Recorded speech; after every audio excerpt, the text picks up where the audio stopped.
And actually, Sheila, I'm going to just say something a little bit about the article because I, Roger, the article you wrote, I just wanted to kind of say, I mean, if you guys haven't read it, I really recommend you reading it. It's in it's not a long piece, but in there, there's just um, it's like it's like taking the 100 years of psychology and putting it into 4 pages, and it's understandable. And what I mean by that is that the um, the topic is about insecurity and how insecurity can be either something that is motivating the person to become more empathetic and aware, kind of sensitive. It's a sensitive thing that can be a positive, or the insecurity can be a debilitating thing that results in shame. So so it's about shame that can really affect the person and lead to a lot of problems. So there's the shame versus the guilt. It's an amazing, and it when I was looking at it, I mean, it explained. I understood from reading it how the original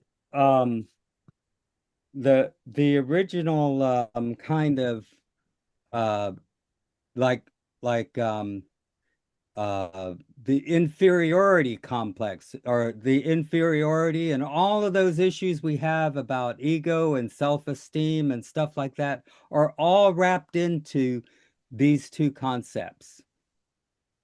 And so that's what I mean. It is very powerful to um and I mean there's like loads of I guess what you would call psychotherapists and stuff like that, current psychotherapists that have worked with trauma and stuff that that are all contributing to this nuanced understanding of shame. And how you were talking about it, Roger, I mean, it and it really placed gave me a context to help me understand a lot of things I was like that we're always trying to um, kind of interpret from the things we see in the handwriting, like that Exactly. inferiority complex is like an example that we're always trying to figure out what that's about. So anyway, The um, go ahead, Sheila. I superiority. just like to, Yes, Victor had asked me to introduce Roger, and I think he hardly needs an introduction, but since I have that honor, I will gladly do it. Just in a few words, I met Roger in 1985, and he almost immediately became a very dear friend and mentor, and he still is. And also, if you've ever read any of my Claudia Rose novels, you will recognize him in my psychologist character, Zebediah Gold. And Roger gives me Zebediah dialogue sometimes, like my favorite, put your panties over your heart. I love that one. yeah. But I'm sure he'll be a lot more high-minded than that today. He studied with Felix Klein in the 70s, and he's been president of NSG. He's spoken around the world. He's written several papers, which I recently published and are available through any bookstore. So I would say that listening to Roger talk about handwriting, we can all learn something. So let's start listening. It's over to you, Roger. Uh, my presumption before I started this, because the this lecture doesn't have any particular form, I assumed everybody was read the article. It's not a very long piece at all, but it is dense with, and so when I reread it after 5 years, I haven't read it since then. I was extremely impressed. I mean, Indeed. my first question was, Who wrote it?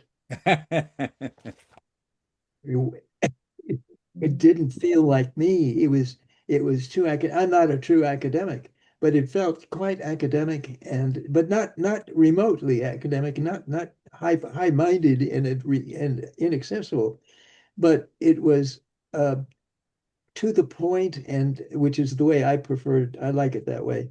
And I can only suggest there's a vast amount of information and any of significant importance to everybody in understanding themselves, because there is no one who escapes from the dilemma of having to deal with shame, deal with guilt, and deal with all the adjustments that we make as children to that.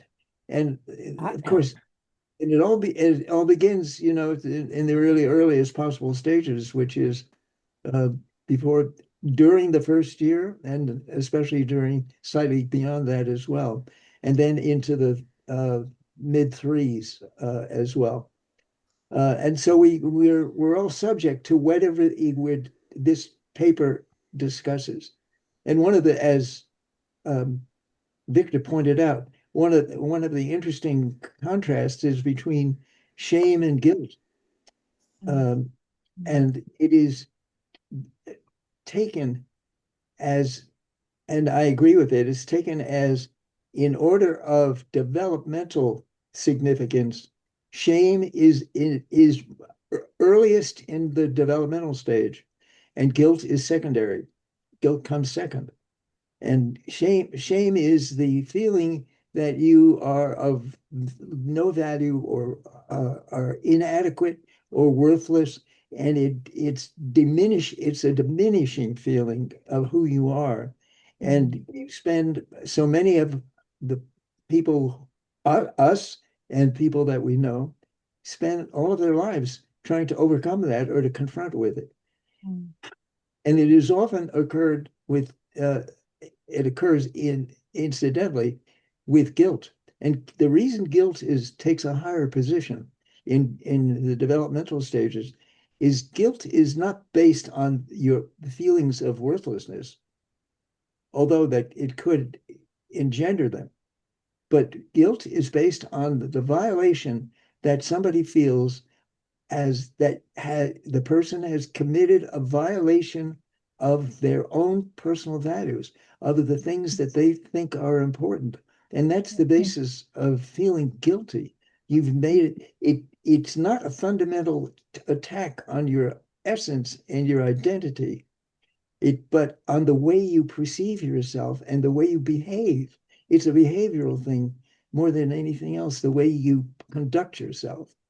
And um, I and guilt stays with, just like shame stays with us forever, so does guilt. Um, but guilt is easier to deal with because you can examine it and get an explanation of what it is that possessed you to have chosen to do such a thing. I will make a confession that when I was 16 or 17, I felt that I was deficient in something that was really important, because I was hanging around with boys that were adolescents and sort of, they weren't exactly full juvenile delinquents. None of them had served in jail, but they were all doing things that were slightly on the edge of legality. And I felt that I was inadequate. So I decided to try to become a juvenile delinquent. Yeah. I, I started. So this is my true confession. So I started practicing doing things, small things, but I practiced them, and I made the attempt, and shortly I realized it did not bring me any satisfaction. I got, first of all, it was not financially rewarding in any way, because it was such small change that I was eliciting, and secondly, it didn't make me feel good. It made me feel I was concerned about the people I was potentially hurting, and that doesn't work well for a person who's committing a crime. So I sort of gave up my interest in juvenile delinquency and my career in crime as well. But that, but I was, but that's the basis for starting feeling guilty. I understood why especially later on, I understood why I was seeking identification with the group uh, in order to make myself feel accepted.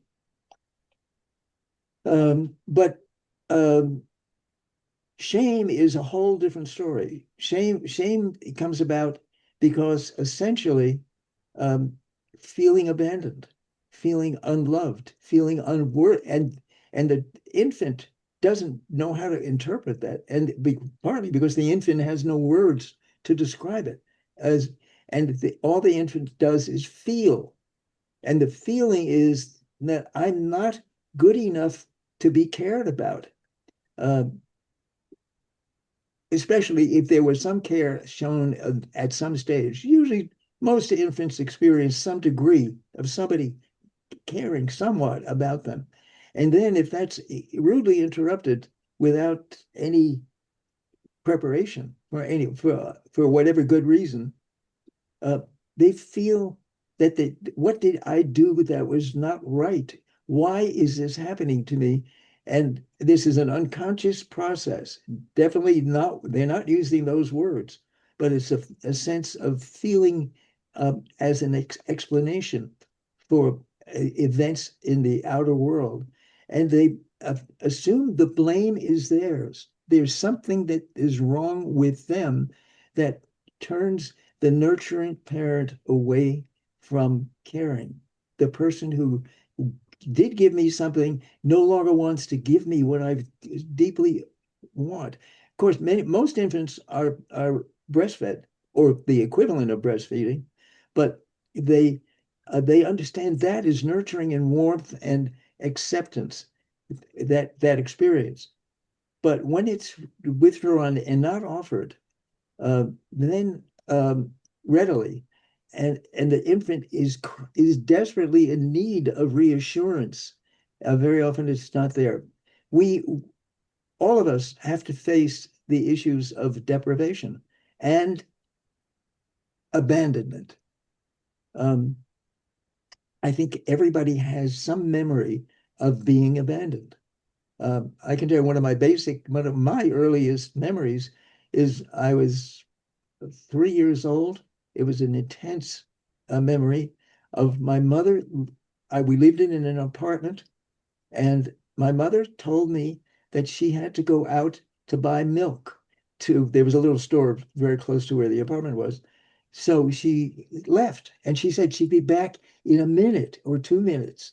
And and I crawled under the when she left, I crawled under the bed and was very afraid because I didn't know if she would come back. I wasn't sure because I didn't trust her enough at that level or at that stage of my life to feel that it was safe to trust. And that is the problem with the abandonment experience, is that you lose trust in the outer world. And this is many of the problems that ensue in terms of behaviors, addictive, compulsive, crazy behaviors. Um, a lot of that is part of the experience of somebody not being able to, or having the experience of not trusting the nurturing parents. So what I recommend is reading this article. It's not long, but it's fully packed with really important information. And I think it's extremely useful as a way of explaining choices that people make.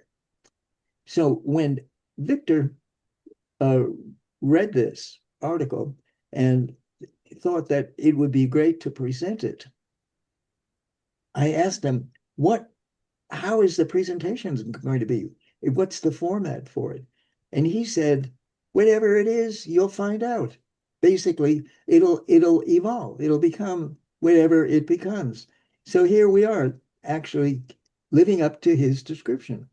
And so I invite you first, I assume a couple of you, or maybe all of you, I'm not sure, may have read this. And if there are any questions as to uh, what something means or doesn't mean, I by no means a fully qualified expert to be able to answer all those kinds of early developmental questions. But I think I'm happy to entertain them. So if there are any, uh, start thinking about what you want to ask. Um, and and if not, one of the things that alternate things I thought we could do, because this is based all of everybody who's here is somebody who's very experienced in handwriting analysis. And so one of the ways to read what the effect of childhood, uh, I hate to say all childhoods have terrible trauma in them, but some degree of trauma, as I think is characteristic for every childhood. Uh, um, I think we can start by starting to look at handwritings and talking about them and to see the person who wrote the writing and to try to look at what it was that could have happened to the person or didn't. So, Victor, if you can start by putting on the first copy, the first handwriting. Victor, you're muted. We can't hear you. Sorry. Sorry. I had actually had a question from the reading if you wanted. Oh, good. Please Yeah, ask it. yeah, since it was really and um just before the illustrations, um where you're talking about the striving for power and control. Um this was where I was realizing that what Bradshaw was talking about shame actually was a more refined thing about this need to have control over, like the whole thing comes up, there's these old theories about we're needing to have some kind of control. So there's this striving for power and control over when the person's been had trauma. And now we're talking about, yeah, this is what happens. It's what leads to people that tend to abuse or all of those addictions you're talking about. It's this effort to have control over something when we feel powerless. That that kind of thing. Um, What's and the question? um, the how how the um, yeah, sorry, I didn't have it clear. How how this idea of inferiority and how that complex, the character of the inferiority complex relates to this idea of Let shame. me let Yeah, me answer. yeah. It's the desire to feel adequate when you are dealing with a deep sense of inadequacy, which Hmm. is stems from early experience of shame. Parents will tell you that you're inadequate in so many different ways. They have so many ways of saying it, either by directly or indirectly. And so you carry this with you, and you carry it with you as a burden, and you need to adapt to it in some form or another. And it is the basis, the feeling of inadequacy and the dis-ease, discomfort that it causes you in the need to find something that gives you a sense of control and adequacy and therefore protection Mm, against feelings of worthlessness, which were engendered by your parents. And the way parents correct very often is by attacking you, saying you're a terrible child, or they say terrible, awful things to children, which is unbelievable. Uh, and and so many addictions are derived from people feeling extremely uncomfortable within themselves, and they are looking for surcease of pain. And one of the ways they do it is through the various addictions. The food addiction is a huge one. In the United States, there's a huge and remarkable problem of overeating and food addiction. And what is the basis for it? The feeling of needing to feel filled with what? Filled with something that makes you feel better. But it doesn't usually make people who are overweight and uh, bloated or disformed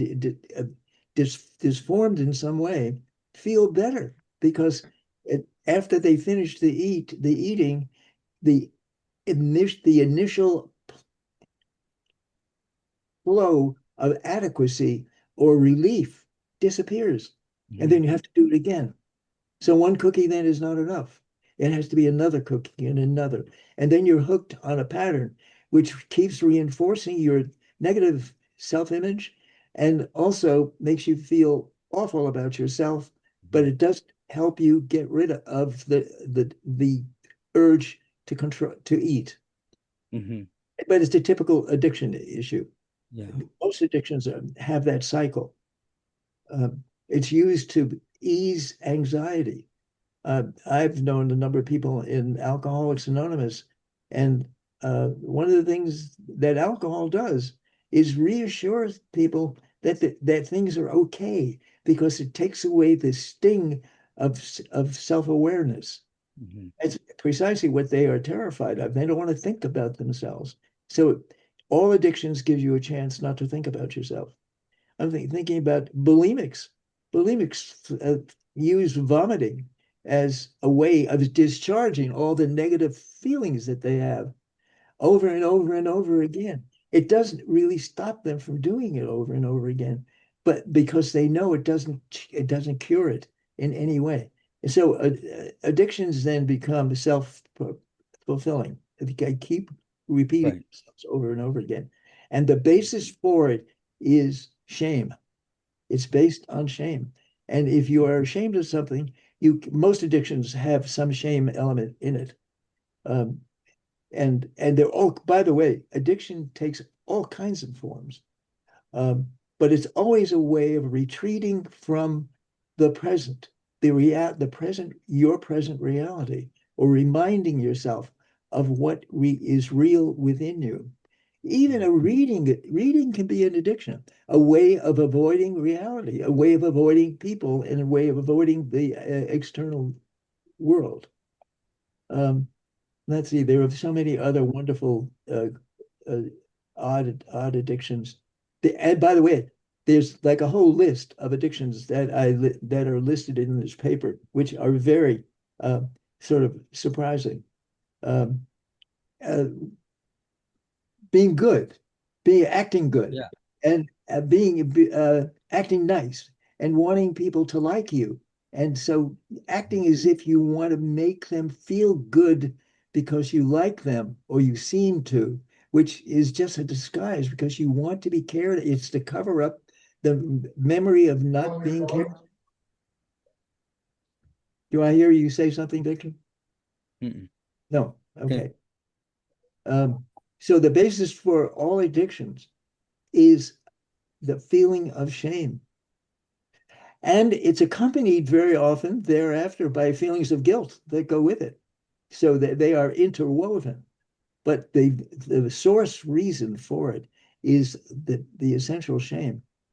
And also, an interesting factoid is that shyness, shyness is an expression of embarrassment at being seen. Um, and um, it's it isn't because when you are seen, you might not be liked. You can't trust the viewer of the person who's looking at you will be a friendly or a safe person.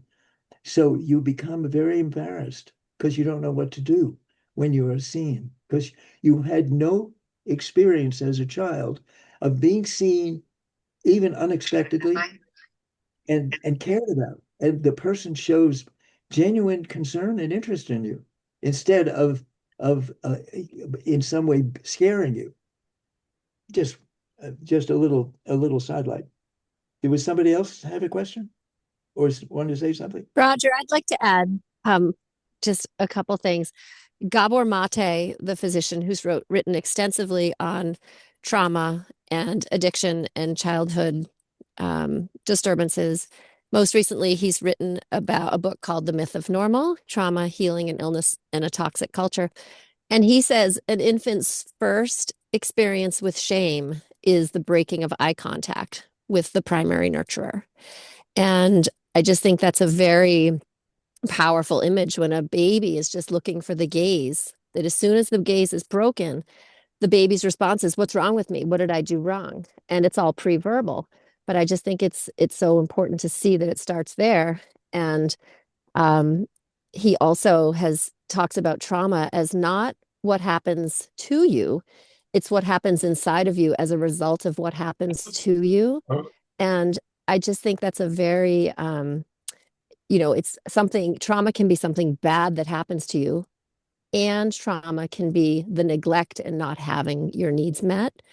So a baby who has the secure connection has a very different internal response to something negative than a baby who doesn't. So I just wanted to add that I, 2 cents. I totally agree with you. But one of the problems in our culture, anyhow, um, definitely not necessarily universal culture, but is the fact that women are not trained in our culture to be good mothers. They do not understand the responsibility of motherhood. And one of the prime responsibilities, which is what Sarah just brought up, is the looking into the baby's eyes and face. Because what the baby sees in the mother's face is what the baby feels about himself or herself.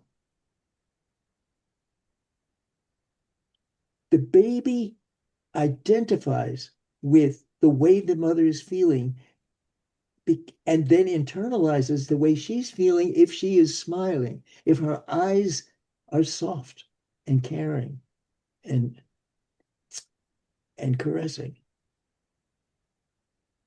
So the baby doesn't know what to do when the gaze is what mother doesn't understand. Impatience is registered on her face, and when she's impatient or annoyed or irritated or rushed, any of many other things possible, the baby sees the expression on her face and sees and doesn't understand that the baby is not responsible for it, is not clear. She doesn't make it clear or apologize to the baby and say, "I'm sorry.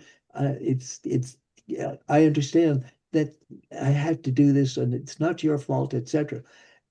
Women are not trained to be good mothers. It requires a deep understanding of raising children. And the problem also is if you have a multiples, large, either even small numbers of multiples or large, it really is hard to raise them in a way where all of them feel safe in terms of their identity, because it's clearly, and it grows as you grow up. You internalize this, and it becomes a fixture of your identity that you're questioning your worth, your self-worth. And a lot of negative things are more negative things are possible as that result, because the likelihood of you doing something that is self-destructive or not creative or not conducive to your own benefit grows very rapidly or very intensely. Um, Unfortunately, there's no training for there. Well, I guess there is some degree of training in terms of motherhood, but it's a really complex connection in a relationship. And then not to mention the problem that arises when there's a father involved as well. So the whole process is really fraught with possibilities for getting off the railroad track easily. Uh, so it's kind of dangerous to be born. It's not easy. Uh, Any other questions?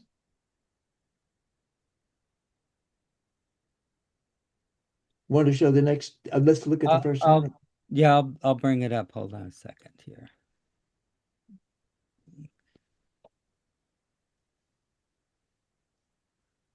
Let's see.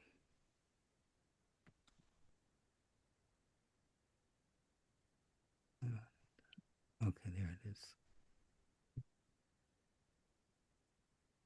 Okay.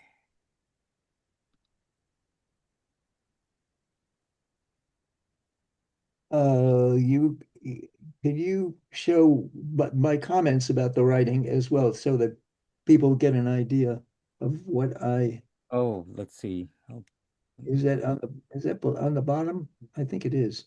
oh, right. Below, There we go. Yes. Now yeah, that's number two. There there it we go. is. Let's. Oh, okay. So number one, it's right there at the top. I'll close this up. So, Yeah, okay. you can read it. A Okay. successful artist wife, um, and mother. Um, so now that you know, uh, not quite as much as I do about my subject, but you know, you've been introduced. So what might you think about this person? What the nature and quality of the writing? The one thing I want to bring to your attention, the writing has many positive qualities in it, but one that is hidden is the fact that the writing falls over. I always confuse convex with concave, so I always forget which is concave and convex, but the one that curves downward. So there's a Mhm. slight downward curve. So underneath all of this self-containment and effectiveness of this writer, this is a highly functional writing, and a highly functional person, and a person who is confident in herself. But underneath, there's a quality of uncertainty, a, a sadness.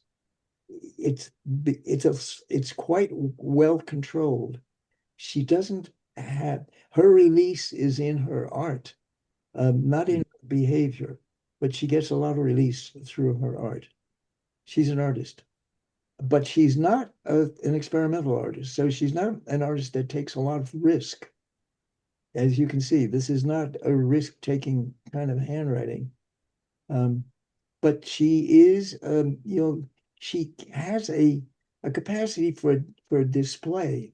She can make slightly not flamboyant, but um, outwardly directed gestures, like in the greeting and Rubin, the entrance into the capital R is just a wonderful flair. She's got flair to some degree, which she doesn't release easily. It's well controlled.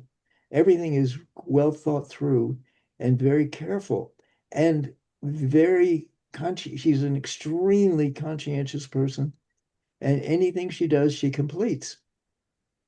She may not feel enough release personally. Um, but notice also, one, two, three, four, five, the sixth line down, there are three capital T's, or three T's with large uh, Mhm. top strokes, horizontal strokes, and they're all off the stem of the T. What do you think that might be about? I ask you because I'm not sure. Wow. Lofty ambitions. Yes, but they're not fulfilled because Yeah, because right. then it's not connected.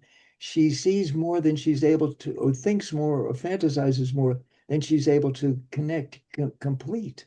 I mean, this is a sign of frustration. So there's a certain amount of frustration from her inner control. And it's probably a yearning for being able to be somewhat freer, which she's able to get to some extent through her art, but not sufficient for her full needs. But she is a pretty balanced person. This is a nice handwriting. A person who I think is pretty well adjusted to who she is and the lifestyle and the life that she has chosen. So I have a pretty high opinion of this woman as a functional person. She's not filled with anxieties or a need to escape or a need to reassure herself that she believes that she's worthwhile. It's a well-formed, uh, good balance. It's a well-balanced writing. It's slightly too close in space, but that's not too disturbing though to me. And she strongly moves each one of those T crosses at the top throughout the writing all go strongly to the right. She is goal oriented and she's an accomplisher. She does things that she sets her mind to do. And she's got enough discipline. She's not rigid, but enough discipline to be, and it's sometimes a little over disciplined, but she's got enough of it to accomplish what she needs to accomplish and can feel satisfied within herself. But I don't think she has enough sense of inner fulfillment. But want to get to the next one, number 2? Unless Wait, somebody, can I ask a question, Roger? sure. Why is this not a persona writing? It's not artificial. What she does. She draws each letter is drawn carefully, but it moves. It has a certain naturalness about it, but it's not free as she's not released. She is she's not she's not extremely inhibited, but nor is she released. She's somewhere in that middle space. She's not trying to lie about who she is. She's an achiever. She does when she sets her minds to doing something, she gets it done. And that's what's really important to her, more than anything else. She doesn't need to pretend. And artificial writing is got to have some pretension in it, but this is not a pretend writing. The only thing that is pretend in the writing are those T crosses way above the stem of the T. That is, she's trying to impress others, maybe impress herself with what she really would like to do or be, and she doesn't know how to get there. Mm. So that would indicate some degree of frustration that she may feel, but it's not artificial. Go to the next one. Okay. So here's the notes about it. The next one. Yeah. Let me tell you about her. I knew her reasonably well. She was Alsatian. She was an Alsatian citizen and she came to the United States in the late 30s to escape Hitler. She wasn't Jewish. Her husband was Jewish. And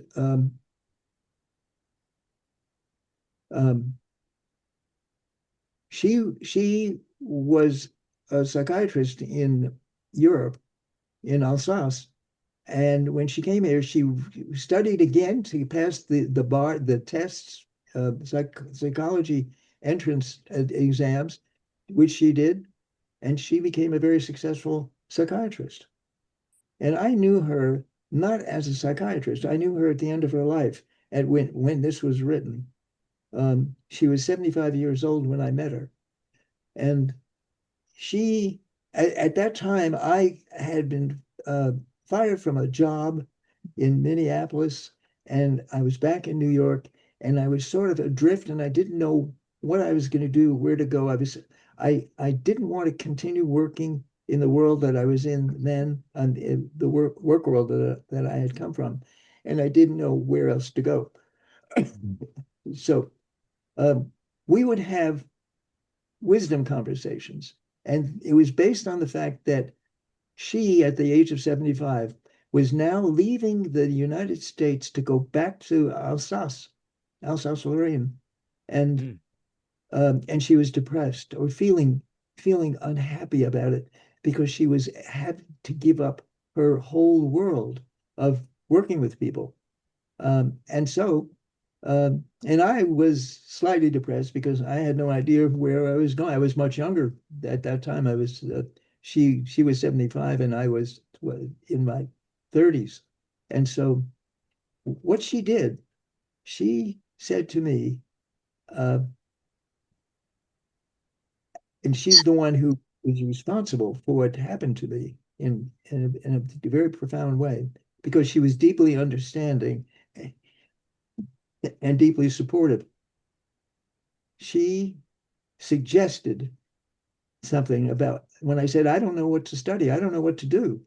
She said, have you ever thought about looking at graphology? I said, what is it? She said, in order to find out what it is, you have to get your handwriting analyzed.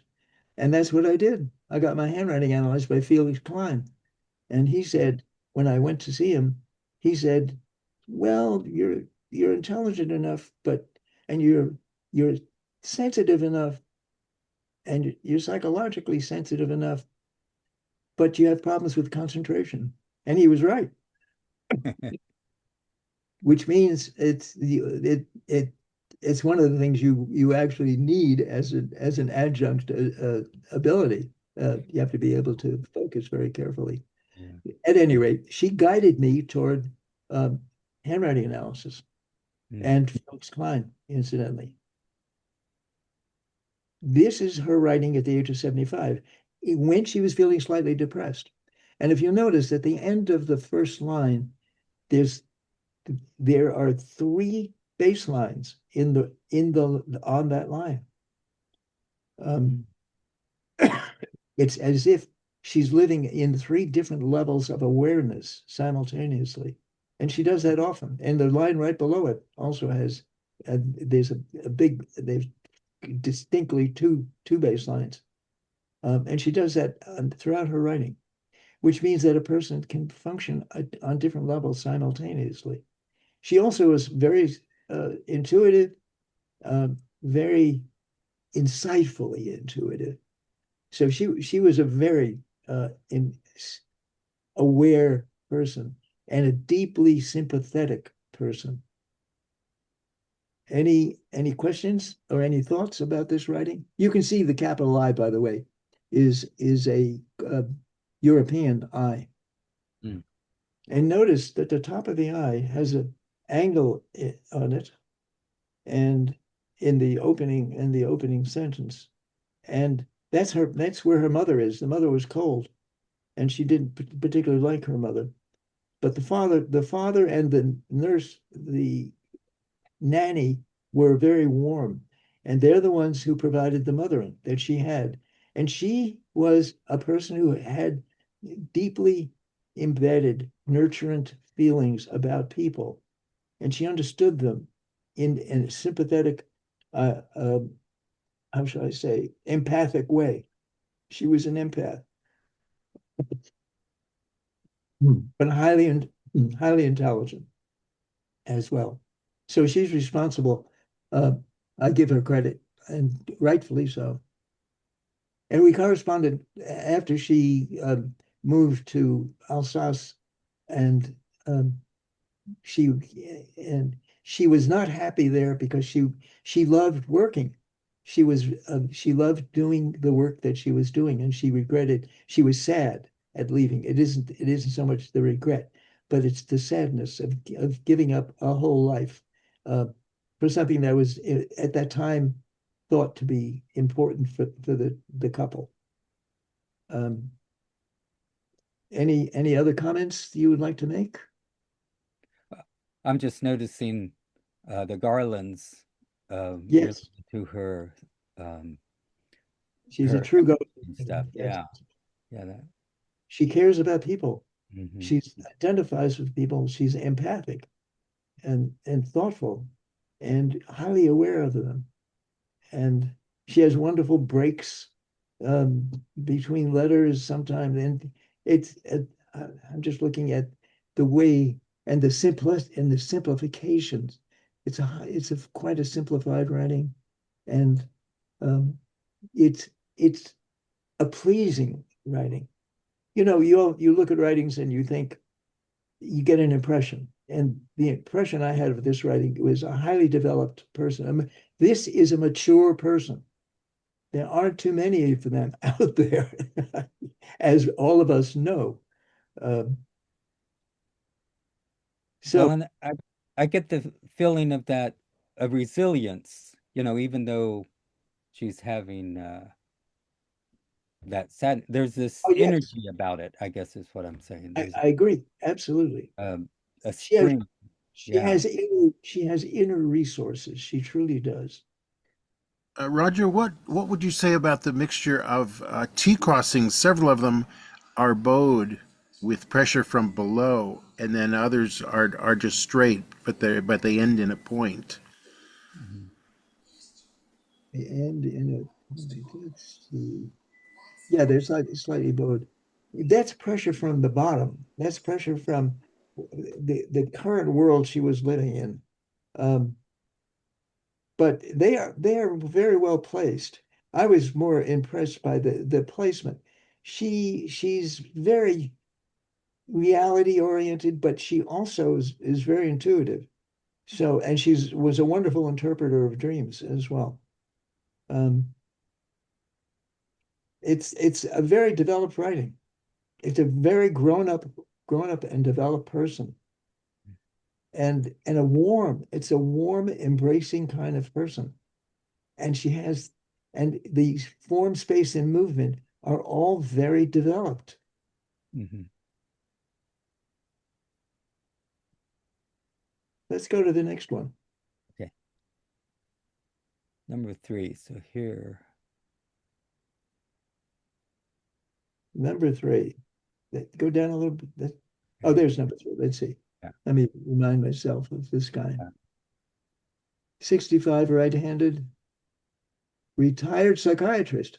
The interesting thing about psychiatrists, and I've come across a number of them as a graphologist, most of them are quite detached. Like Mm, this guy. This is a very detached guy, emotionally detached. He's highly schizoidal. He has great difficulty in identifying with his feelings, and therefore difficulty in identifying with other people's feelings. mm, And his work is to identify with people's feelings in some way or another, and help them find solutions to their issues. Um, if one gets a therapist, one should get a therapist who has a sympathetic relationship to your profile as a person. For instance, if you are a depressive, it is really important that you get a therapist who knows what a depression feels like. mm, In other words, you need somebody who is warm and emotional and has the capacity for identification with someone else who is a little bit like that, like you as the patient. This person is a completely bad choice as a therapist for a patient who needs sympathetic understanding. He's going to be extremely good in interpreting dreams or doing things that are analytic and uh, intellectually sophisticated. He would be work very well with people who are a little bit like him, schizoids. mm. Let's see. What else did I say about him? Oh, he's an art and antique collector. Don't you? Isn't this a perfect handwriting for an art and antique collector? Remote, lives within himself, enjoys his isolation. He is not very friendly and very selective in his relationships. He doesn't reach out to people. He's Mhm. not interested in people. And his capital I is a perfect example of his emptiness of nurturing in his very early development. That big loopy capital I is the mother that didn't exist, the mother that might have existed but was absent, and there was no father. Or if that's one of the problems with the capital I, it's not clear as to which part of the I is the father and which is the mother. But in either case, it's inflated, it's overdone, and it's not accessible. It's a closed, tightly closed off little uh, oval. Uh, there's no there's no give there at all. He was isolated and abandoned early and often. And he shows it. It shows in his handwriting. Highly intelligent, very sophisticated, and very um, able to accomplish things that require intellect and analytic ability. So you can imagine him very well as typical kind of auteur or a collector, a fine arts collector indeed. And probably a person who enjoys fine wines as well. And he is an expert in anything that he touches. He's an expert in. But notice his lower zone is leading. It's sort of moving toward the right. In other words, it's against the father. That's why I think it's against the right side of the writing. So that's why I thought that the capital I the loop would be the mother who's not available. And the little bottom part is the father who is sort of non-existent or barely existent. But but his lower zones lean over to the right. And so he's somewhat in rebellion against the orders of the conventional orders of the male ideal. I'm not sure about his ability to form relationships. Not good, because he's highly remote from people, and he feels safe there. That's so he's an introvert, a highly introverted, selective person. Do the next one, Victor. Okay. Unless anybody has some questions. I just was pointing out this lower zone leaning to the right just slightly, like you were saying. I can see you have to really look at it, but pretty consistently it's to the right Exactly. And you instead of notice not straight down. there's something else going on. Uh, He's got a little blot of some kind at the bottom of some of his lower zones. mhm. So there could have been some abuse, some sexual abuse that he experienced in his early days. Oh, Children right. are subject to all kinds of abuse, Mhm. and they could be physical, psychological, and sexual. Take your pick. Many children that are um, abused in different ways and don't know it. And they're very frequently abused by their parents and by other members of their family. Yeah. It's a fairly common experience. Mhm. But I think he's had some issues that might have been sexual. If you can, This little, like a blot at the bottom of the yeah, lower, I kind of exactly. see you got to really look. But Yeah. it's there. Yeah. It's there. And even at the beginning of that line, at the beginning of the line where he's pointing, at that there's Yeah. some. So he's had some very negative experiences, which color his feelings about himself. He does not trust other people. He's a typical introvert. He Mhm. feels uncomfortable and not open. He's not open to people. He may be open to remote experiences like appreciating exquisiteness in antiques, um, but he's definitely not open to Mhm. emotional experience at all. He has great difficulty with it. Probably why he got into the psychology stuff. he's a Jungian analyst, or he was. Yeah. And he was also gay, by the way.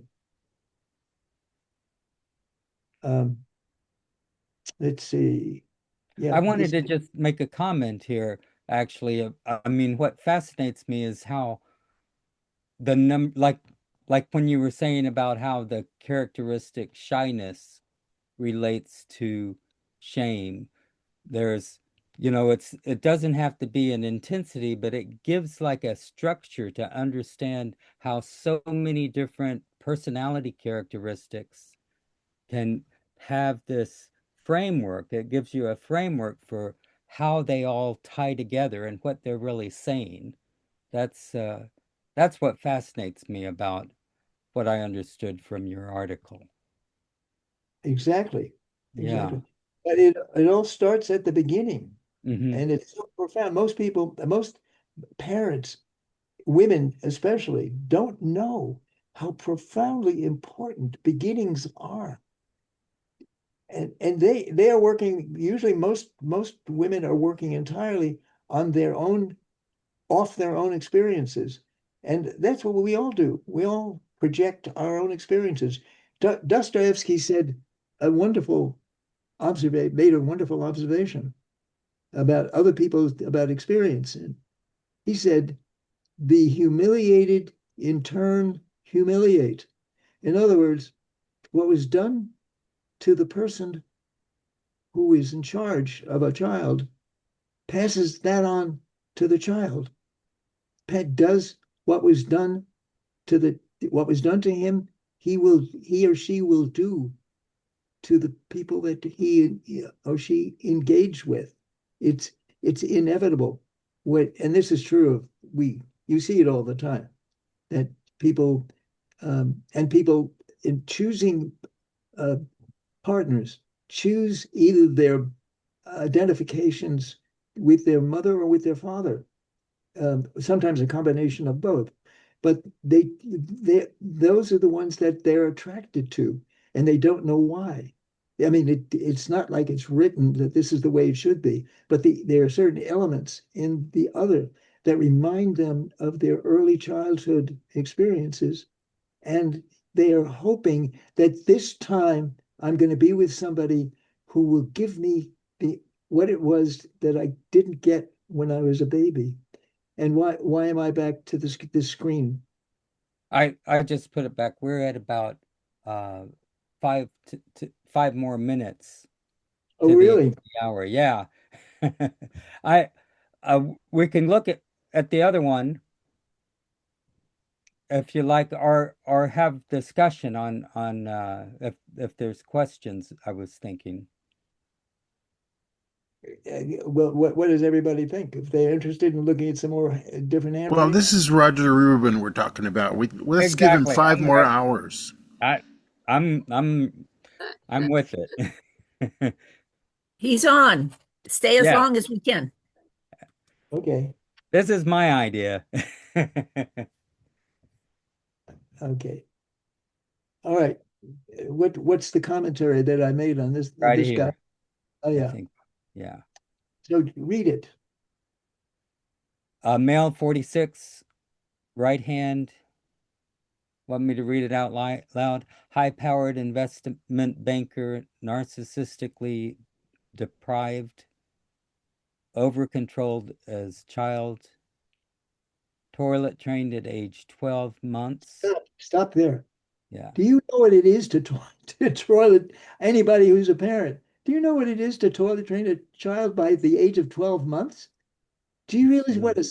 what you have to do to make a child function or not function at that level at 12 months?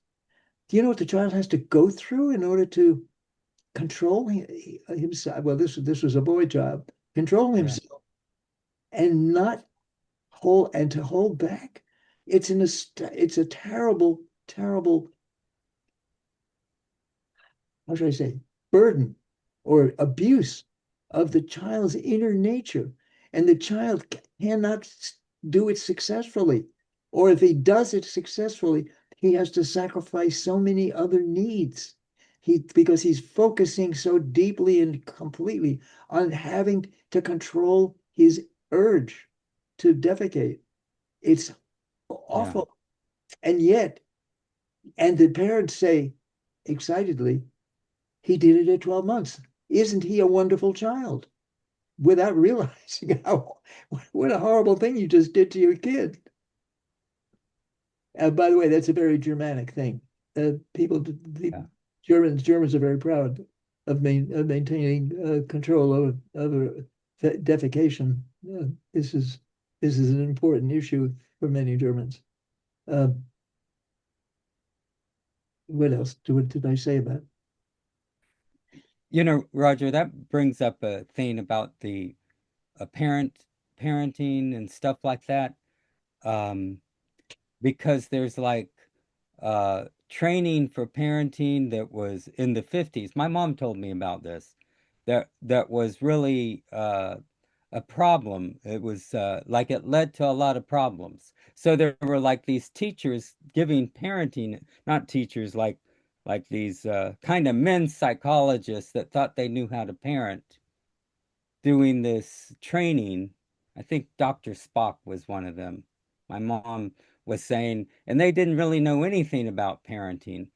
And following them was basically doing this stuff about toilet training too early and not nursing the infant, stuff like that, or stopping the nursing early. So it's really funny about it's like it's almost you're damned if you do and you're damned if you don't. So what I kind of see is there's this thing about the parenting that there even there's even like the sensitivity of the child can be affecting them.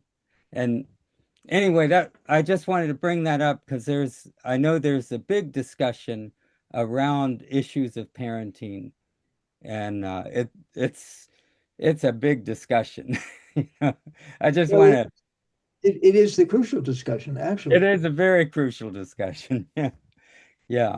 But the impact on the child, see, is what we're looking at, and and what and figuring out. Look at Yeah. this person's writing. Look at Mhm. the first word in his paragraph, the capital I. How do you think he feels about his parents? He's angry. He's he's angry as hell. Roger, what does narcissistically deprived mean? You've got that that in the that your needs, your early fundamental needs are not observed and satisfied.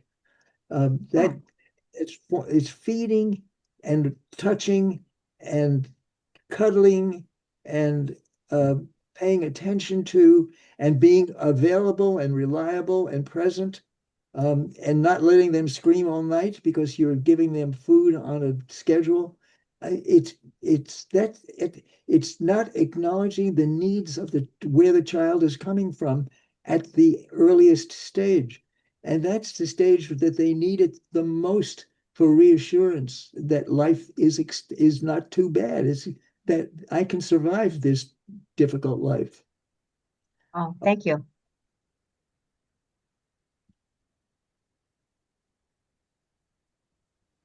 Hmm. Let's get away from. Let's bring this back. So Okay, bring. this is a high powered, kind of aggressive, difficult man who wants to be successful. Why is he so intent on being successful? Mhm. What's driving him? Because he feels inadequate. Yeah. He has a very mixed middle zone, a very uncertain and very variable size letters throughout the writing. He doesn't have a good self knowledge and a self identity of himself as a man and as a male, both. He's unsure of himself. He doesn't know who he really is, but he knows if he's successful, that's his compensation. No matter what it takes to get there, he has to do it that way. And look at the very first word, the third word in the first line. That drop into the lower zone is his greed for gratification. He didn't get it. And this is the hook that is hanging suspended without he nothing is hanging connected to it. He is hungry and not being fed. There's nothing there. He's lost.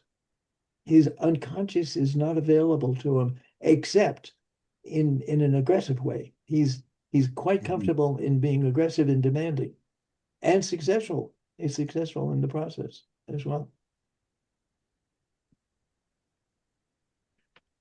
Look at these long initial straight strokes that start below the baseline. That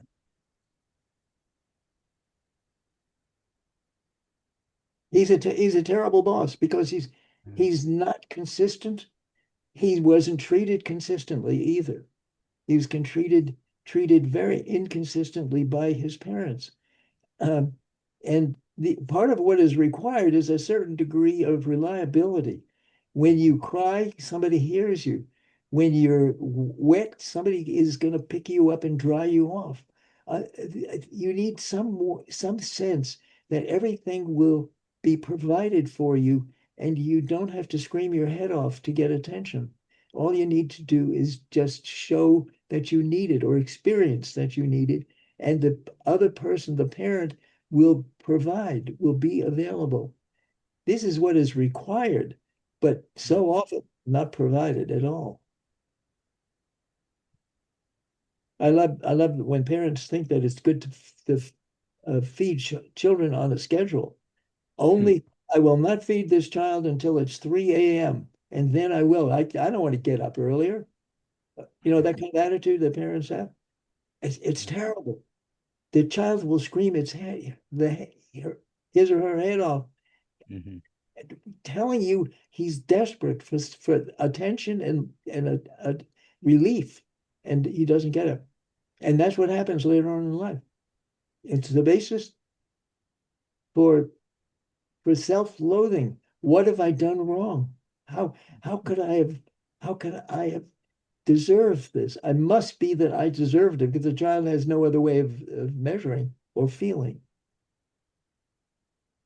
And it goes on. And then once you have a pattern that's established after the age, basically after the age of 1, or at most after the age of 1.5, it's a pattern which does not leave you unless you go into therapy or self-examination.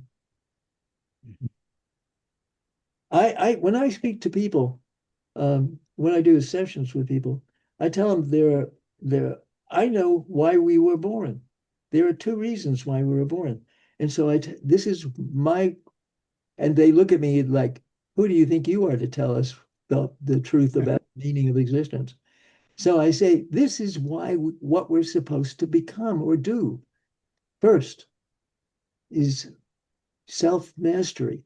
We are here to cultivate and develop self-mastery, control over ourselves, self-understanding, self-examination, and awareness of others as well. It's a development of an ability to function and to use whatever we have available to us as talents to cultivate that as well.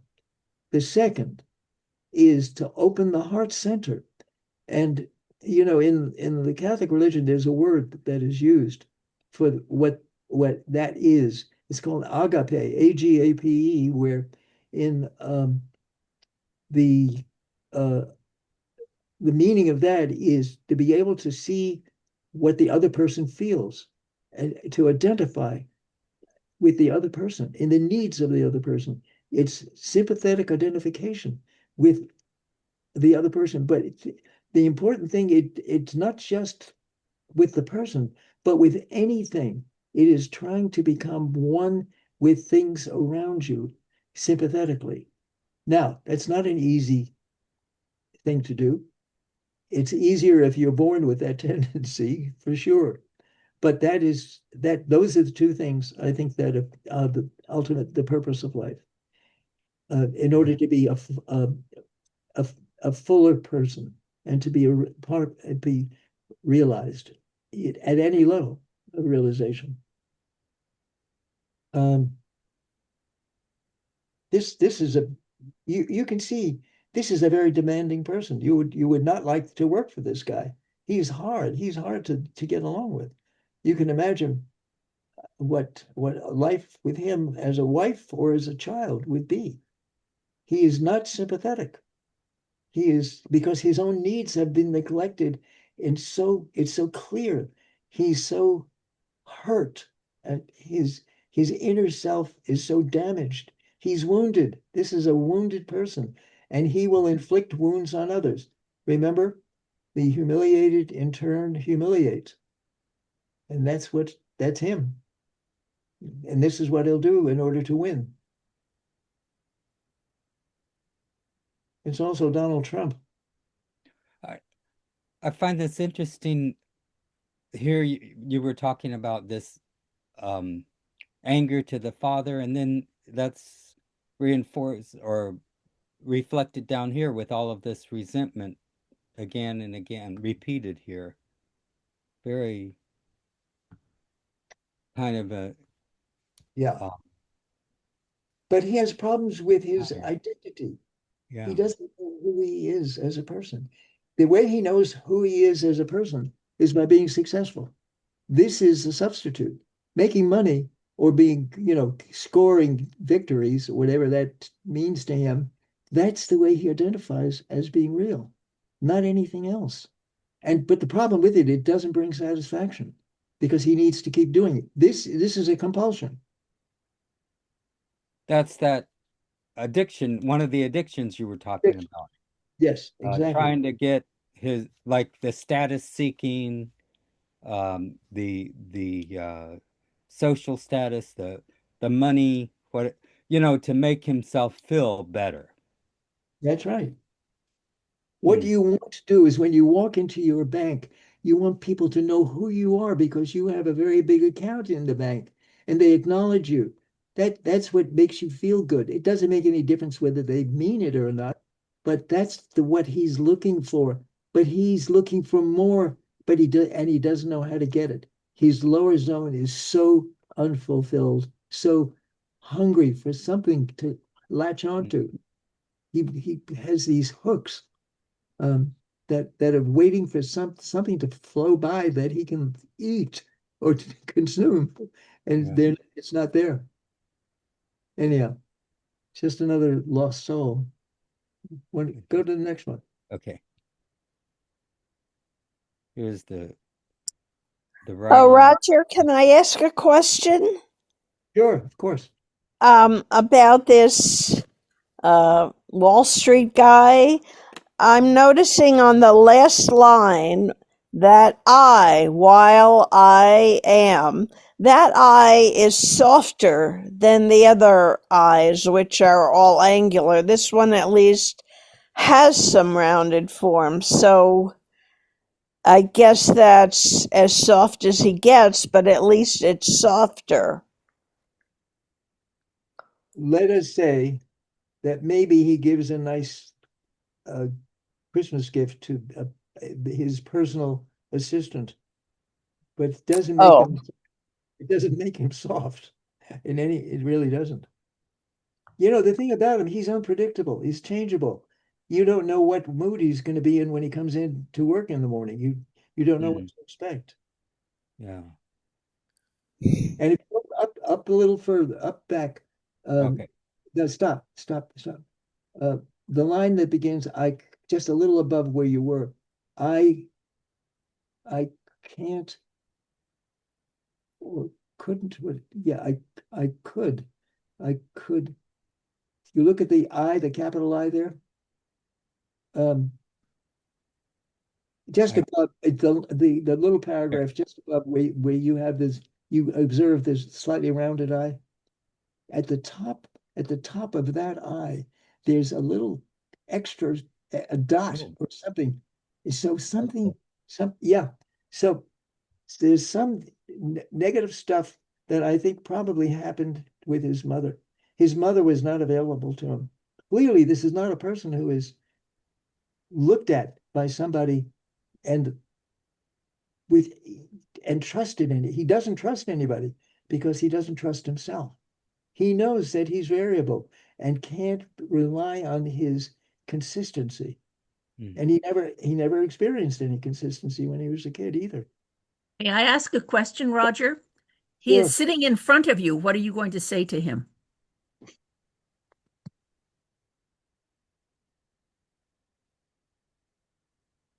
Hello? I'm thinking, Ruth. I don't know. Oh, sorry. I thought I smelled something burning. Sorry. No, I don't remember what I told him.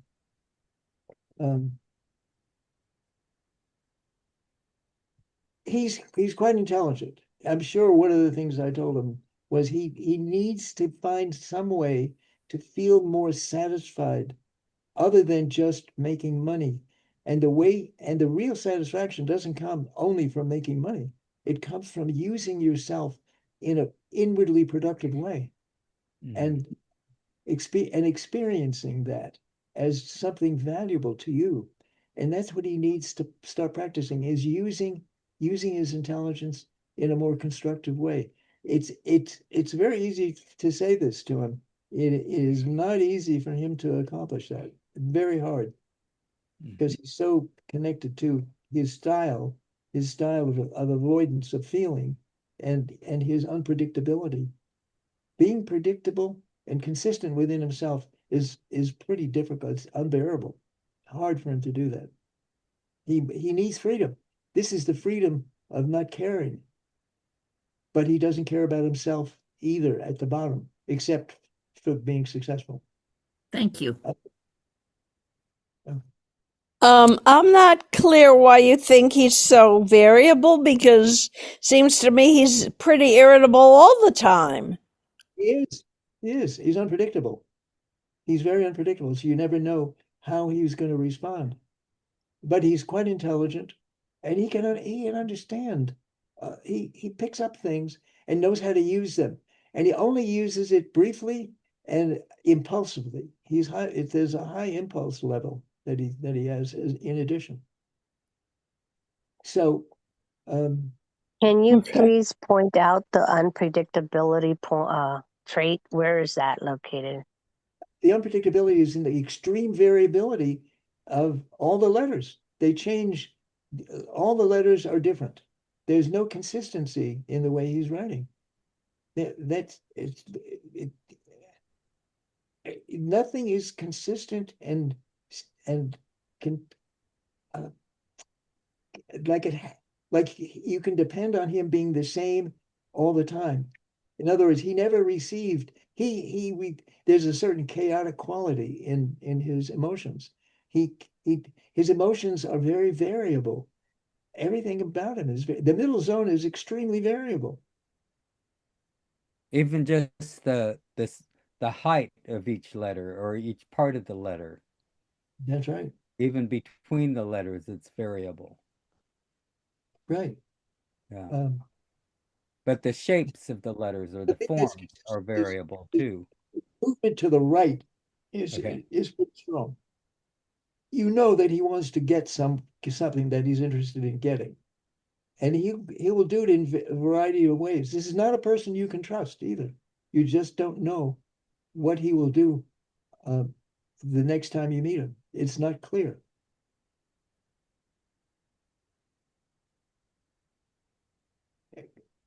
Go to the next one. Okay. Okay. So female 32, right-handed jewelry designer and crafts artist, extreme simplification and original forms, lyrical D, moderately successful but working below capacity, high intelligence and awareness levels, wide open spatial arrangements, simplification, emotionally underdeveloped, little warmth and touching from mother, resulting in feelings of rejection and deep self doubts, unresolved identity issues, interferes with being fully productive, feels flawed and isolated, unfinished lower zone forms. So here. This is the writing of a poor little rich girl. Mhm. Do you see any early childhood neglect in this writing? Yes? Do I hear a yes? Of You course, do. this is a person who's very extraordinarily emotionally isolated. Yeah. She was unfed. Definitely. Nobody picked She's her up. extremely ability to concentrate. Highly intelligent. Yeah. Yeah. Very, very unfulfilled and very unhappy. And this is she was suspended in her development as a girl. She doesn't know who she is. She's not clear about her identity. This is a person who has very severe identity problems, but she grew up in a very rich home. Highly psychic. In I that I I don't know All if the she's disconnects. no, she's very Almost all the letters are disconnected. They're not even connected. right, right. Yeah, It's just, but it's just she's intuitive. she's terrified of she's scared of being alive. She never received anything. The next writing is going to be a picture of her mother. Mm. It's a writing of her mother. So if you bring it down, let's look at the Yeah, mother. let's take a Yeah, uh, yeah. wow. It says dad. No, that says male. That's not the mother. Oh, Where is the mother? Alice, let's see. I had the mother there. Is this the Oh, there it mother? is. That's the mother. There's Dear the Alice, there we go. That's her mother. Oh, was the other one the father? The other one, it may have been the father. I forgot right now. But Okay. that's the mother. Wow. The mother is also not a very emotionally developed person at all. Mother's a psychologist. Yo ho ho. Yeah. Look at the way she signs her name. It's you really have to. It took me a little while to figure out what it was. Mom, Huh. love, mom. There ain't no love in the word love. That's one of the things Felix used to say. If somebody writes love, try to see if there's any love in the word. There's no love in that. There's this sharp angle in the O. Hmm. There's not much love there. At any rate, this is her mother. So the mother didn't pay much attention to her, and the father was non-existent. Go back to her. Okay. Yeah. The thing about the father is that he was a very, very shrewd uh, investor, and he made tons and tons of money, um, but it meant nothing to her. It meant nothing whatsoever to her because it didn't help her development as a person at all. It gave her an opportunity for good education and so forth to get her degrees, but she doesn't know who she's lost. She's really lost in space. She doesn't know who she is, but she's highly intelligent Yeah. and depressed, easily depressed. Um, Well, it struck me how the letters, the middle zone letters are so variable here again. yes, exactly. Size and shape, they're hardly repeated and kind of loses. Right. Yeah.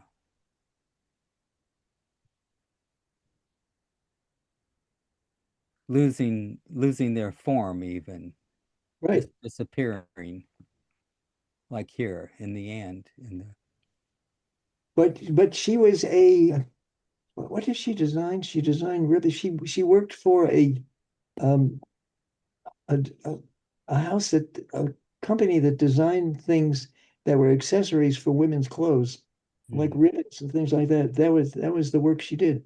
It was way below her intellectual level, but she had low self-esteem.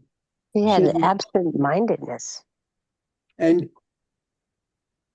she was so unavailable. She was completely unavailable to herself. And she also has difficulty. She's now at the point that she's at, her father died, leaving tons and tons of money. So she's a billionaire now. And I know somebody who is a friend of hers who needs some money. And this woman is reluctant to give her money. And consider this is a woman who is a billionaire that you're looking at. This is her when she's younger than she is now. And and she's so schizoidal. She has such difficulty in connecting to somebody else she was never ever connected to. And look at the way the left margin is moving rapidly to the right. She's running away from the left. She's Mm. leaving the left in order to avoid it. Because her past is filled with rejection, emotional and uh, caring rejection. Nobody cared for her.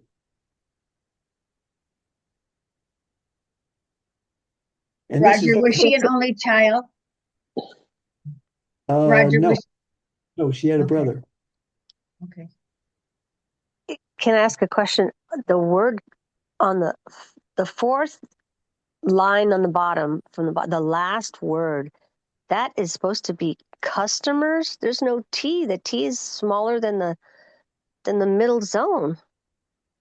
It doesn't even go into the Oh, set, maybe it's Consumers. consumers. which most consumers commonly Yes. associate Yeah, that could be. consumers, but that's still a teeny tiny S and a U. It's just so Mhm. tiny. She has a very shrunken sense of self, and Yeah. she has great problems in feeling as a woman. Great problems.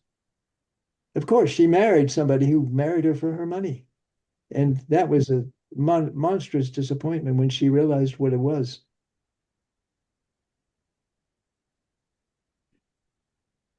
Anyhow, And what makes you say she has trouble as a woman? I mean, she just has trouble in general. but especially in trouble with her identity as a woman. She doesn't know who she is, but she is technically, visually, uh, biologically a woman, and she has trouble identifying with her sex, with her identity, with her genetic identity, because she doesn't know who she is. She doesn't know how to experience herself. And look at the spacing is so extraordinarily open.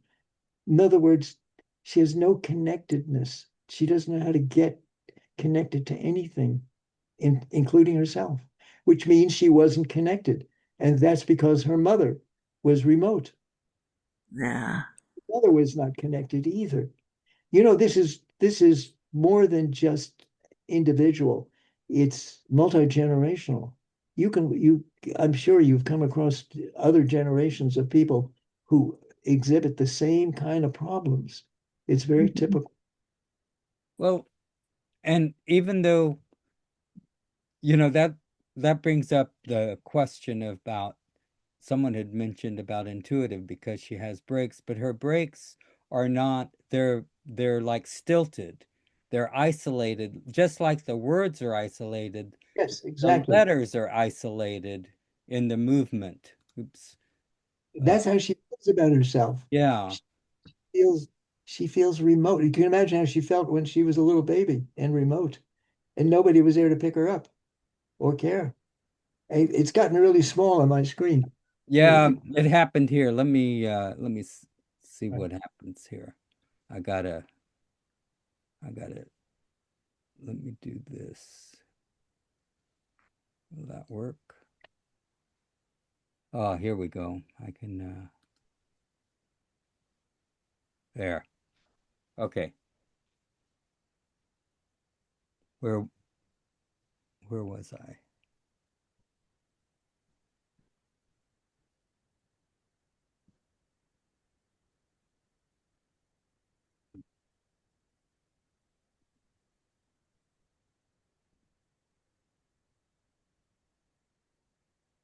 Is this the next one? I don't, number Uh, 7? I'll find it here.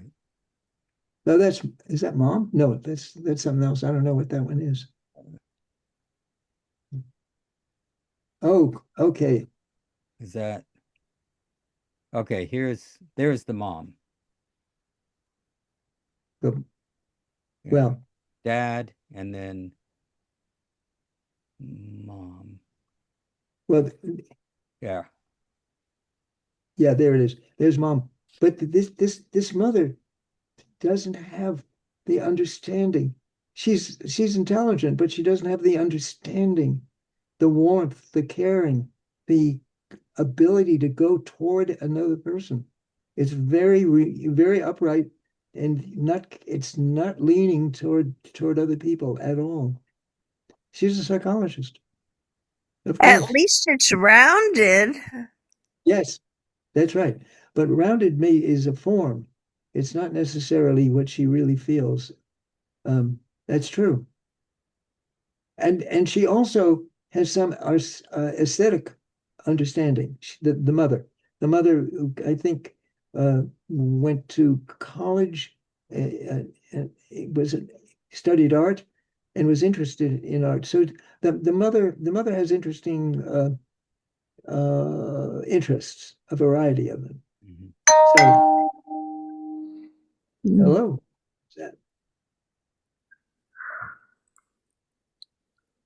So let us continue. Okay. You know, Let's see.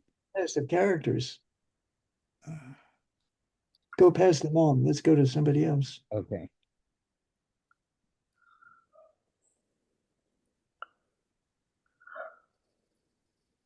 Let's see. That was okay.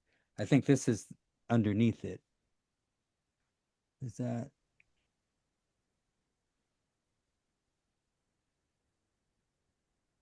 illustration 8? So the Number 8. Let me read it. yeah, I think number 8. So this is it. So female mid-40s, right hand, successful primal therapist. Therapist. That's it's a different kind of therapy. That's an unconventional therapy. Yeah. Narrowness, wide word spacing, and high upper zone. Well, she has look on the third line down. Okay. There's a capital I. Look at the split in the eye between the two parts of it. That's an indication of her family life, the early life, and the way she's related to her mother and father. It's Oh, dis yeah. This distance between this little hook over here yes, and this part here. Yeah. exactly. Roger, you say she's guilt-ridden. Where do you see that? Did I say she was guilt-ridden? Let me see. I'm reading on what it says in on number 8. She said guilt. Second to the bottom line on the right margin. She says she's a guilt dispenser. A guilt dispenser. What's it in reference to? This written. This writer has. All right, you over- say she's got a weak ego. Is that the small middle zone? Yes. Right. She has Oh, she has guilt. she has Okay. very high middle zone relative to the middle zone. This is a lower zone and upper zone writing. It is the middle zone. The middle zone is not developed as much. So Right. the upper zone are the rules and regulations. But then you say after a weak ego, you say she's guilt-ridden and tends to blame others. So that I see the the blame is in the upper zone, but where's the guilt?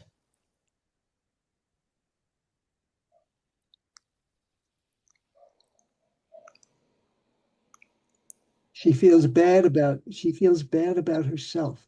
She doesn't have it, the capital I is not dispositive.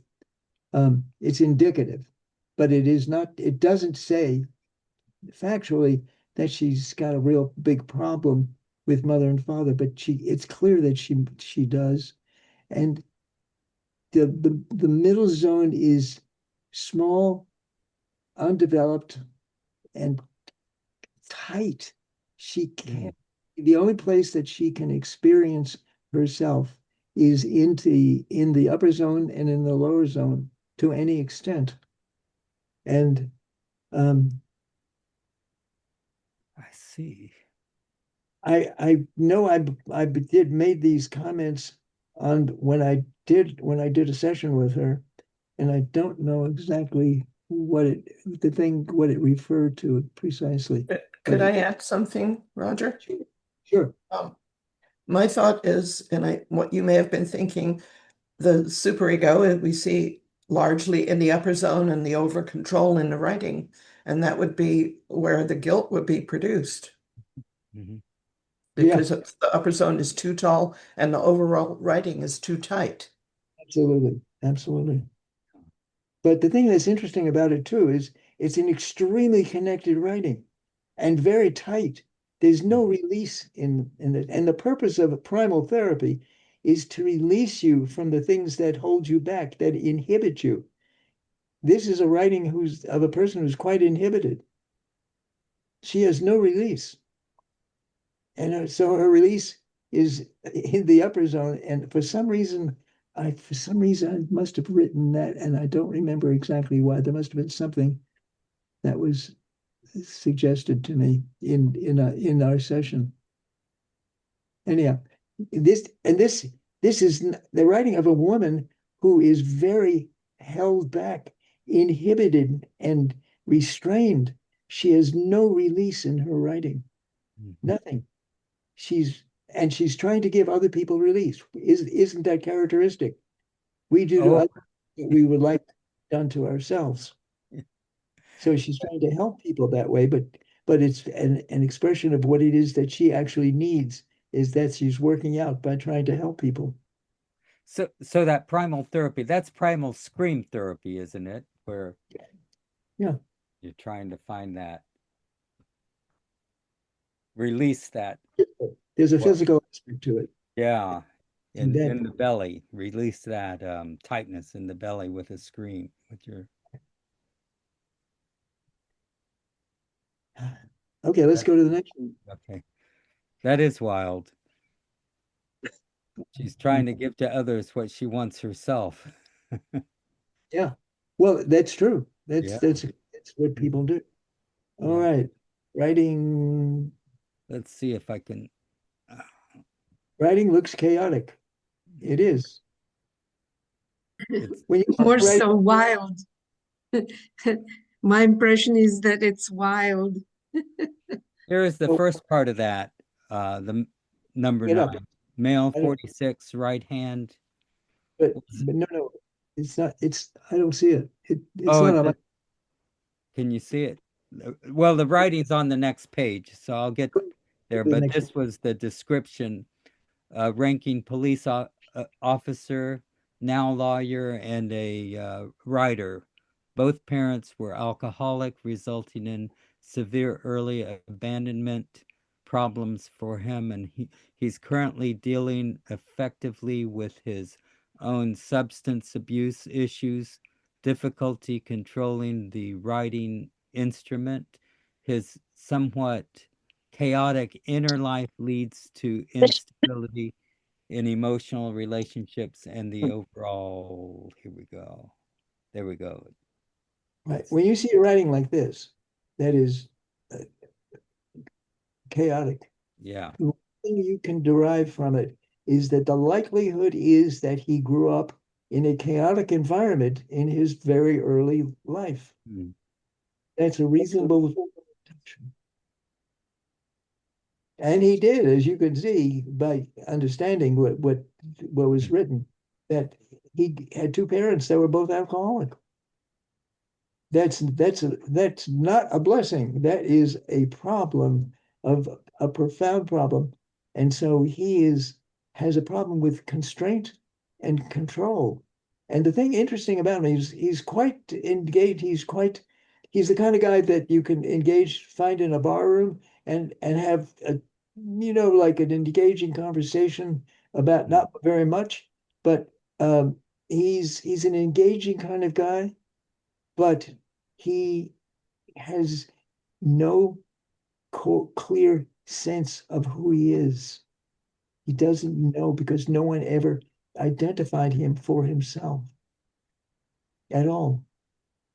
Two alcoholic parents is one is a mistake, and two are a disaster for a child to experience. But he's also a writer, strangely enough, and he worked as a police officer. So he's very capable of doing a variety of things. The only thing is he's variable. He's not consistent, just like his upbringing was extremely, extremely inconsistent.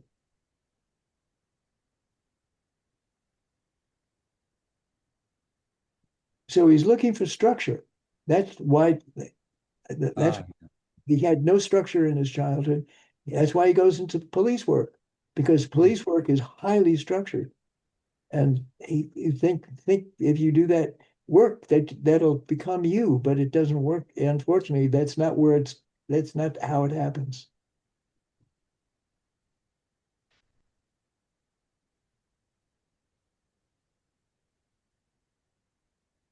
This is here. I just noticed down here in the I think it's come to you. I come to you. Look at that. Oh, It comes in it's the wrong. It comes from the wrong direction. Yeah, yeah. yeah. He's not a completely honorable guy.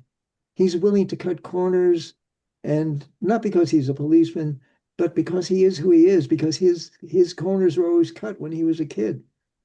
Never had anything that was stable, as you can see from his writing. And this is later in his life. Did I give, I don't remember if I gave his age. It must have been in his either late 40s or early 50s. Let me see real But quick here. he's a very entertaining guy. 46. 46, yeah. And that's what many of us do. They do what they think will bring them benefits simply by being in the presence of what it is that they're doing, but it doesn't affect their lives at all. But he writes, what does he write? He writes detective stories, of course, because that's what he knows most. As a lawyer, he can be very effective in the courtroom. Yes, yes. He's persuasive, as a matter of fact, because he's a great raconteur. He knows how to tell stories very well. But you can't trust his feelings because you don't know what they are, just like he couldn't trust anything that he experienced in his early childhood. There was nothing to connect to. Who's coming?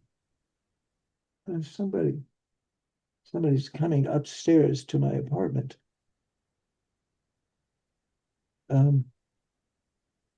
Okay. Okay.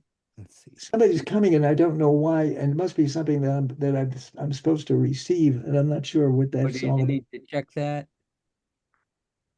So if you don't mind, I think I'd like to call it in at this point, if it's okay with you guys. Yeah. Yeah, we've gone oh yeah, you're over 90 minutes, Roger. That's a good amount. It's awesome. Let me close up here the sharing, and we can.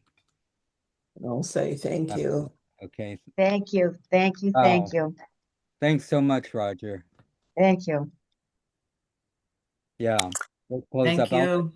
Thank you. Very Thank you, insightful. Roger, and thank you, Please come Victor. again. Thank you, Victor. Please come again, I'll Mr. have, yeah, come again, Roger. We'll Please do. We enjoyed tremendously. Thank thank you. you. Yeah, I appreciate that. Yes. Yes, we do. I especially. Well, thank you all. Appreciate you all. Fantastic. Thank you. Roger. Thank you. Thank you. Thank you, Roger. Thank you. And of course, it would be Roger who would have all of these crazy samples. Of course, they go to Roger for the answers. Thanks, Roger. I know you need to get going. You can, I'll close up here and we'll have a recording Just of this. to my door to see what. Yeah, because you need to get going. I'll be right back. And yeah, Okay. Don't Much close him out. gratitude and Remember, I won't close appreciation. probably up. I somebody won't close delivering up. his dinner. Yeah. He'll Would be that back. be you, Ruth? Are you sending him Yes. food? Yeah, we'll send him supper for Yeah. the presentation. That's a good idea. Yeah, that's a great idea. In January, I'll go ahead and announce in January, it's Adam Brand is going to be discussing his chapter on squash. It's I think 207, page 207, squash ignore rescue on in January. Okay. Interesting chapter. Yeah, it's very interesting. And he's always good to listen to. Yeah. So I've just come back. Nobody's at the door, strangely enough. Okay. It's okay. You deserve a break. Yeah. For 5 years or so of absent from this work that I put together, that impressed me. I was so grateful to have read it, and so that I did it. And so I very highly to you because it's extremely informative. There's a tremendous amount of information, and everybody will find parts of themselves somewhere in the descriptions of the issues that are brought up in the struggles of identity that we all go. That is so typical of it. So Roger, we know it's darkest under the candle. You are our candle, and we're showing the light. We're seeing the light. Thank you. And anybody who wants to learn more from Roger, look for the book that I just published, Advanced Studies in Handwriting Psychology. Whatever of collected works of Roger Rubin. And the one today is in the anthology, The Power of the Pen. And they're both available in any bookstore or on Amazon. I want to say thank you so much to Sheila, because Sheila formatted that book, and it was a gift that is of great value to me and anybody else who reads it, because she was quite wonderful in offering her services, and it was just out of love and care, and she's wonderful. So a big huge thank you to Sheila. Well, it's the least I could do for all of you've done for me over the past 40 years as we've grown up together. But all of the papers that most, I think, if not all, most of Roger's papers are in the Advanced Studies book. So, and I've had people who have bought it and read it and were really happy to see him again. So keep that in mind. So if we would it be under you as editor, or we would just look it up? Just look at Advanced. It's a series of books, and I think his is number 7 or 8. Okay. Here, wait, I could, if you want, I could show you what the cover looks like. Yeah, show me. Yeah. Hang on, I gotta pull it up here. There I have so many these days. Roger, where is the cover? Okay. And here it is. I need to share screen. Here. This is it. There you are. It should be on your screen. So all of the covers in the series look like this, but they're all different colors, and Roger's is blue. Okay. Okay. And it's on Amazon. It's on Amazon, or you could get the ebook on Amazon. You can get the print book in any bookstore. They can order it, or on Amazon.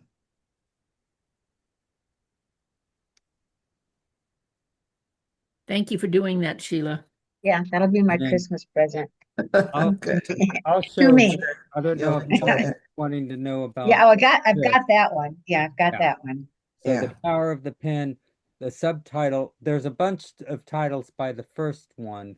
So you also put in From the Unconscious to the Conscious, and you'll find this on. I put the link to that book in the chat. Oh, So if good. you save the chat, for anybody who doesn't know how to save the chat, open the chat and look at the three little dots at the top. Click on that and it'll say save chat, and it will save everything in the chat in your Zoom folder on your computer. Right. Make sense? Mhm. Got it. All right, yeah. Yeah. It'll at least it'll save from where you came in. So if you came in at the beginning, you'll get everything. Mhm.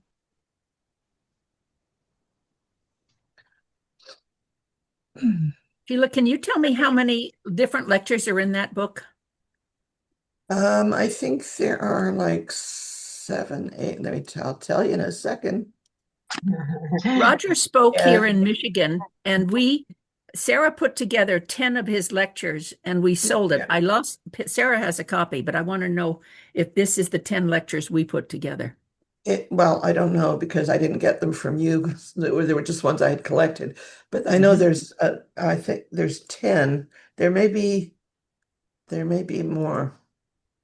No, I just want to know if it was the same, because to have this legacy of Roger Rubin is really important. Thank you. Well, there's character structure, attachment theory, persona, aspects of anger, mother and father, mysteries of sexuality, couples, what do men want, narcissist and borderline, lower zone, and insecurity, and possibly, I'm not sure, signs of dishonesty. I have to go look somewhere else for that. Great. I'm so glad it's out there. Thank you.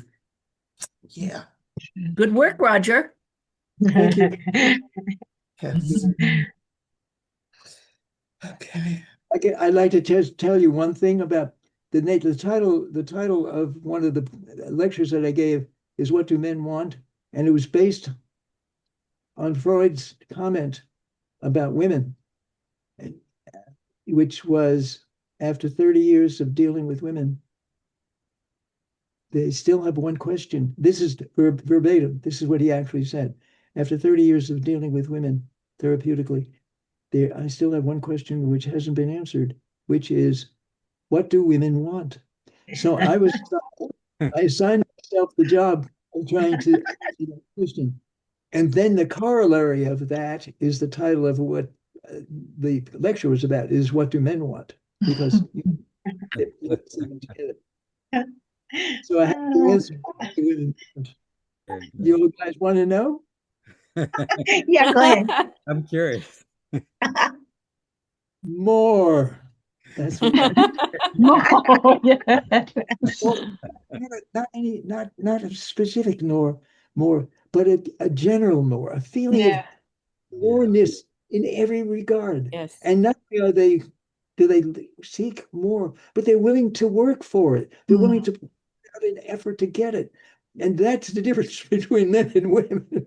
More. And the corollary question is, what do men want?